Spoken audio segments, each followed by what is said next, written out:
The people in the planes that died, how did they die? Were they in the plane? The phone calls from the planes.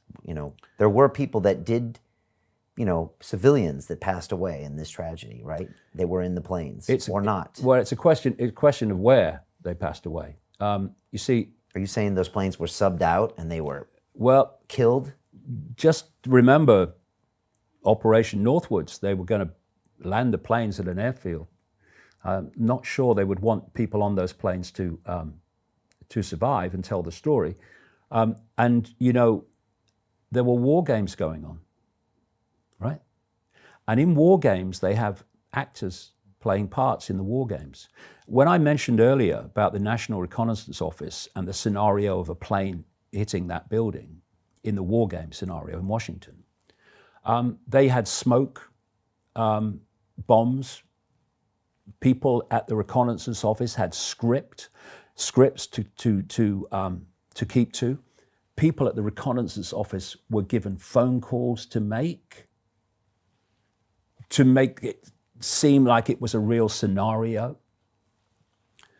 There is a very good chance, I'm not saying this is what happened, but there's a very good chance that these war games and those planes were in some way connected.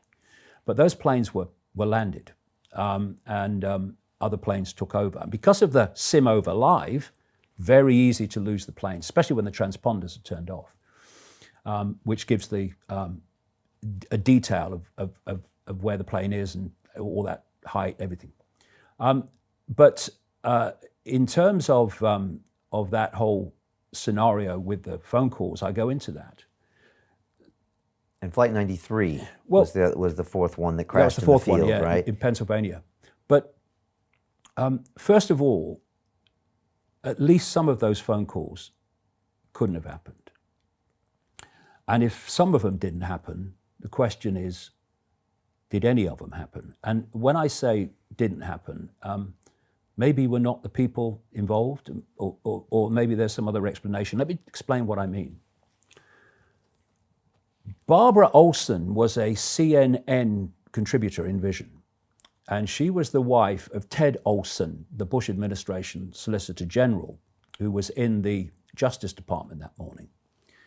And the official story is that Barbara Olson called her husband at the Justice Department twice, and they had a conversation. Well, no one's ever produced the records of those calls, and the evidence is that they don't have it because it didn't take place. The story that Olson tells kept changing from she rang on an airphone, which were in the back seats and used to pick them. I used one once around the same time, funnily enough. And you could call from the air through these airphones. And the other thing was cell phones. So Olson's gone between, she called on an airphone, she called on a cell phone, right? Two things. At the height she was, according to the flight data recorder that was released to pilots for 9/11 Truth by the authorities, she could never possibly have made a cell phone call from the height that plane was at. So, must have been an airphone. According to American Airlines, that's what Flight 77 was, the airphones were taken out or dismantled by the time of 9/11 on 757s of American Airlines. That's in their own manual saying that. I've quoted from their manuals. Pilots and cabin staff have said the same. Oh no, there were no airphones on 757s at that time on American Airlines. We're on United Airlines, not on American Airlines. Then you have a story of a passenger on Flight 93 calling his wife, a man called Tom Burnett. And his wife said that when the call came, his cell phone came up, right? So he's calling on a cell phone. And they had a conversation. And one of the things, as I explain in the book, that is a constant theme of these phone calls is people at the other end saying it was just incredible how calm they were. And I never heard any panic, any shouting. Often I didn't really hear a plane. It was silent at the other end. Anyway, the FBI was saying that these cell phone calls were made from these planes, right? And then someone, didn't take a lot of now, mainstream media didn't mention it, mind. Sorry, I repeat myself.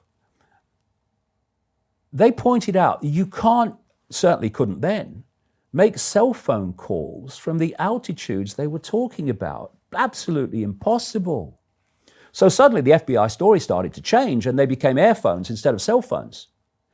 And Burnett's calls to his wife, when his cell phone comes up, suddenly became an airphone. It wasn't. And another guy called, and by the way, at the time those calls were made by Burnett, according to the flight data recorder, Flight 93 was flying at between 34,000 and 40,000 feet. That high? Yeah. So explain. I thought it was getting close to the field and they made the calls when it was a low altitude. No.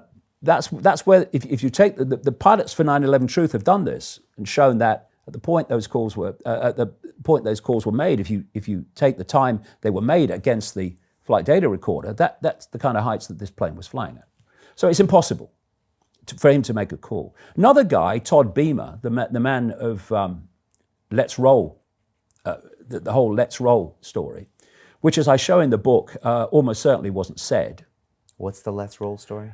You know, when on Flight 93, the official story is that the passengers decided that some of the passengers said they were going to fight the hijackers for control of the plane.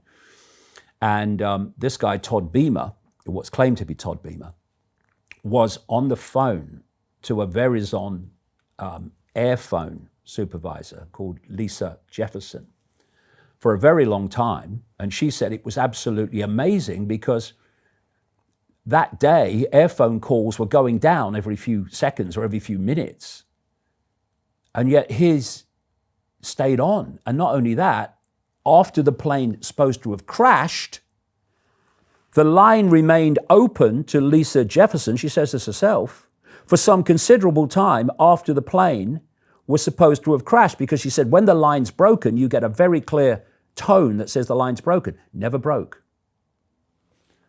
And the airphones get their power from the aircraft, which they wouldn't have done if the plane had crashed. But anyway, the cell phone of Todd Beamer made 19 calls after Flight 93 crashed, or we're told it did.